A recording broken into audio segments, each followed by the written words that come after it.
की बहुत सी रेसिपी देखी होंगी, पर मैं आज आपको ऐसे सीक्रेट टिप्स के साथ मटर की कचौड़ी बनाना सिखाऊंगी कि आप इसे बार बार बनाना चाहेंगे। ये कम भी फूलेंगी तो बिल्कुल खस्ता बनेंगी, फटेंगी नहीं। तो फ्रेंड्स, स्वागत है आपका हमारे चैनल क्रेजी फूड में। परफेक्ट कचौड़ियाँ बनाने के लिए सबसे पहले हम इसका एक परफेक्ट डो तैयार करेंगे। तो इसके लिए मैंने लिया है 1 कटोरी आटा और 2 कटोरी मैदा। अगर आप इसे चाहें तो पूरी तरीके से आटे में बना लें या पूरी तरीके से मैदे में। ये हर तरीके से खस्ता बनेंगी जैसे मैं आपको बताऊंगी।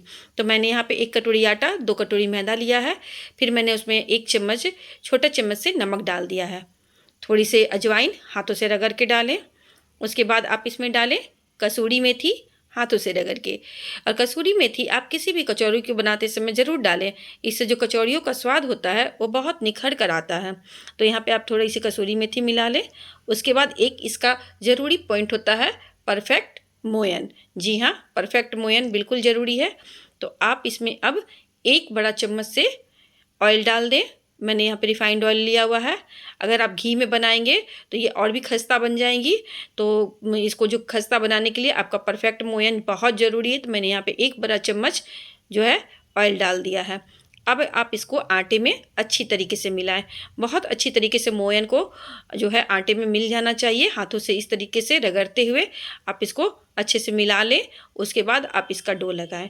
डो लगाने के लिए मैंने यहाँ पे थोड़ा सा हल्का गर्म पानी का इस्तेमाल किया है। पानी बिल्कुल आपका हल्का गर्म होना चाहिए, बिल्कुल ही हल्का गर्म। और इस तरीके से आप मुट्ठी बांध कर देखें कि आपका आटा तैयार हुआ है या नहीं। अगर नहीं मुट्ठी बंध रही है तो थोड़ा सा मोयन आप और डाल लें। उसके बाद आप इसको अच्छे से थोड़ा थोड़ा पानी डाल करके एक बिल्कुल मुलायम सा डो तैयार करें।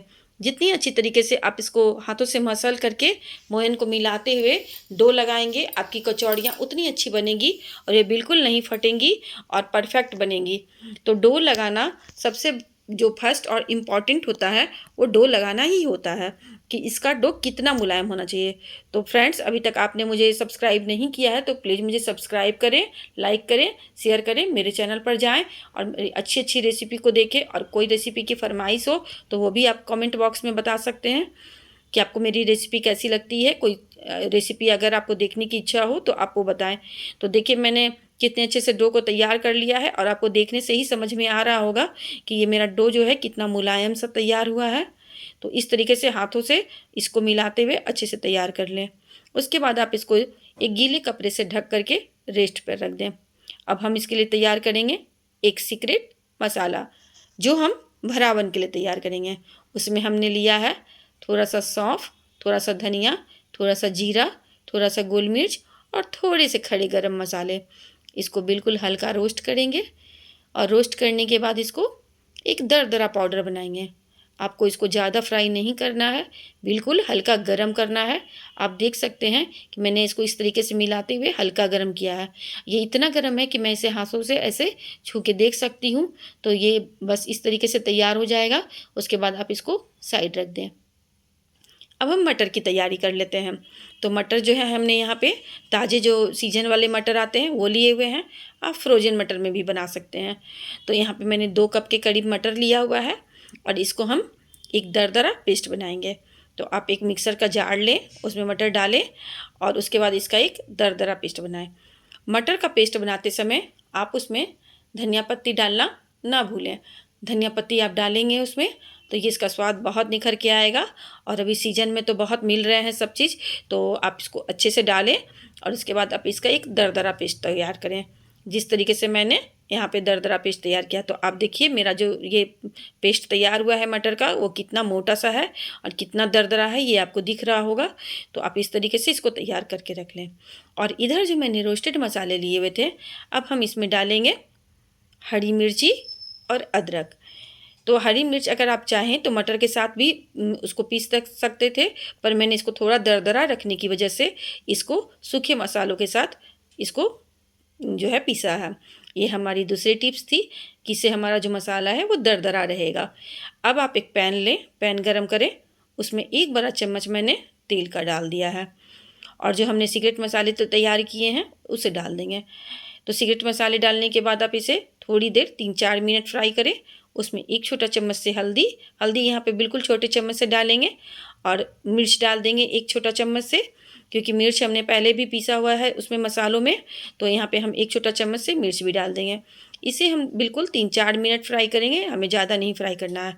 फ्रेंड्स, मैं यहाँ पर एक चीज़ बताना आपको भूल गई हूँ कि मैंने यहाँ पे जो है हींग भी डाला हुआ था, और मैं हींग का जो शूटिंग है मैंने नहीं किया, तो मैं वो बताना आपको भूल गई कि मैंने यहाँ पे पहले हींग भी डाला है, जो मैंने नहीं दिखलाया आपको, मैं उसका शूट करना भूल गई थी।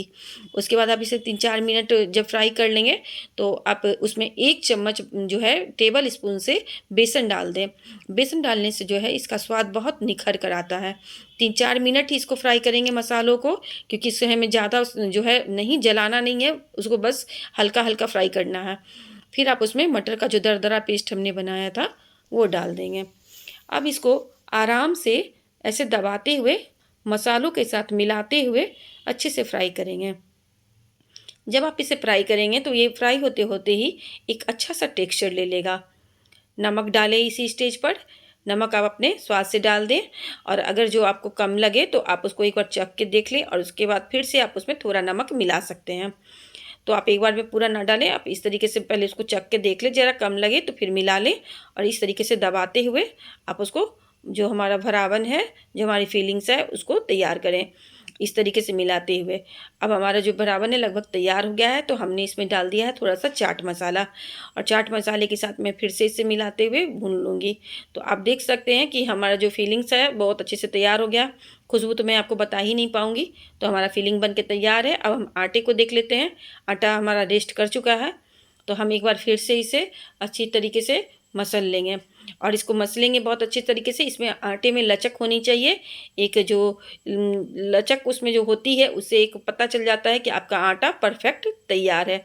तो आप देख सकते हैं कि हमारा आटा बिल्कुल तैयार है भरावन के लिए। तो अब हम यहाँ इसकी छोटी-छोटी लोइयाँ काट लेंगे। आप चाहें तो सारी लोइयाँ एक बार में बना लें, या थोड़ी-थोड़ी करके बनाएँ। तो मैंने एक छोटी सी लोई ली है, और उसके बाद इसको एक कटोरी का शेप दिया है। आप बिल्कुल इस तरीके से हाथों से घुमाते हुए इसको एक कटोरी का शेप दें। फिर आप इसमें 1 चम्मच से थोड़ा-सा ये मिलाते हुए 1 चम्मच के करीब मसाला इसमें भरावन डाल दें, और इस तरीके से कटोरी को सील कर दें। कटोरी को अच्छी तरीके से आप सील करें, नहीं तो आपका मसाला बाहर आ सकता है। तो इस तरीके से मैंने इसे हाथों से सील कर लिया है। अब मैं आपको 2 तरीके से सिखाऊँगी बनाना कचौड़ियाँ। तो आप एक तो इस तरीके से हाथों से दबाते हुए बना सकते हैं। आप बीच से ऐसे हाथों को हल्के-हल्के दबाते हुए बाहर की तरफ फैलाएँ। इसे हाथों से ही दबाते हुए आपको जितनी बड़ी चाहिए उस तरीके से आप फैला लें। मैं दूसरा भी दिखाती हूँ आपको। इसी तरीके से आप एक कटोरी तैयार करें। कटोरी में आप थोड़ा भरावन रखें, कटोरी को सील पैक करें। उसके बाद आप इसको बेल लें। आप बेल कर भी बनाएँगे तो आपकी कचौड़ियाँ बिल्कुल उसी तरीके से करारी, खस्ता और बिल्कुल नहीं फटेंगी, एकदम से अच्छी कचौड़ी बनेंगी। मैं आपको दिखाऊँगी कि कैसे बनती है, और हल्के हाथों से आप इसे बेलें, ज़्यादा दबा के ना बेलें। आप इस तरीके से हल्के-हल्के बेल लें, और अपनी सारी कचौड़ियों को तैयार करके रख लें।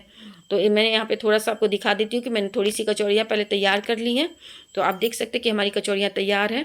और सबसे इसका ज़रूरी पॉइंट ये है कि आपका जो तेल है वो हल्का गर्म होना चाहिए। कचौड़ियाँ हमारी धीमी आँच पे बनेंगी। तो हमारा तेल बिल्कुल हल्का गर्म था, हमने उसमें डाल दिया है, और कचौड़ियाँ फूल के ऊपर आ गई। तो हम इसे अलट-पलट कर देंगे, और इस तरीके से अलट-पलट करते हुए सुनहरा रंग होने तक, लाल होने तक आप इसको तलते रहें, और इस तरीके से जो आपकी कचौड़ियाँ हैं वो बन के तैयार हो जाएँगी। तो आप देख सकते हैं कि हमारी कचौड़ी कितनी अच्छी तरीके से बन के तैयार है। आपको थोड़ा-सा इसमें पेशेंस रखना होगा। आपकी जो कचौड़ियाँ हैं वो धीमी आँच पर ही बनेंगी। अगर आप इसको तेज़ आँच पे बनाएँगे तो ये ऊपर से तो क्रिस्पी जैसी दिखाई देंगी, पर अंदर से ये कच्ची रह जाएँगी। तो आप यहाँ पे देख सकते हैं कि ये कचौड़ी हमारी कितनी खूबसूरत दिख रही है, और कितना करारापन इसमें आया है, वो भी मैं आपको तोड़ कर के दिखाऊँगी। आप इसी तरीके से धीरे-धीरे करते हुए अपनी कचौड़ियों को तैयार कर लें। सारी कचौड़ियाँ आपकी जब बन के तैयार हो जाएँगी, तब आप इसको जो है देखिएगा, ठंडा होकर के भी ये आपकी जो है कचौड़ियाँ खस्ता ही रहेंगी। आप यहाँ पर देख सकते हैं कि मैंने सारी कचौड़ियों को तैयार कर लिया है पहले। मैं कोई भी जो मेरी पहली कचौड़ी है उसको तोड़ के नहीं दिखा रही हूँ। मैं आपको सारी कचौड़ियाँ मैंने बना ली है। अब मैं आपको दिखाऊँगी कि कचौड़ियाँ इतनी देर से बनने के बाद भी कितनी करारी हैं। तो कचौड़ियाँ गर्म हैं, मैं समझ नहीं पा रही मैं कौन सी कचौड़ी आपको तोड़ के दिखाऊँ। तो मैं थोड़ी ठंडी वाली जो है उसको तोड़ के दिखाती हूँ आपको। तो ये देखिए मेरी कचौड़ी जो है ये थोड़ी ठंडी है, तो मैं इसको तोड़ के दिखाती हूँ। और इसके अंदर जो फीलिंग्स भरी हुई है वो कितनी अच्छी है, और ये कैसे अच्छी बनी है क्या है वो आपको मैं तोड़ के दिखाती हूँ। तो देखिए मैं इसे तोड़ दिया है और ये कितनी करारी है, और इसमें आप देखिए फीलिंग्स भी अच्छे से भरी हुई हैं।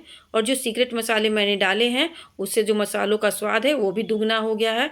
आप इस तरीके से एक बार जब बना के देखेंगे आपकी कचौड़ियाँ बहुत ही टेस्टी बनेंगी।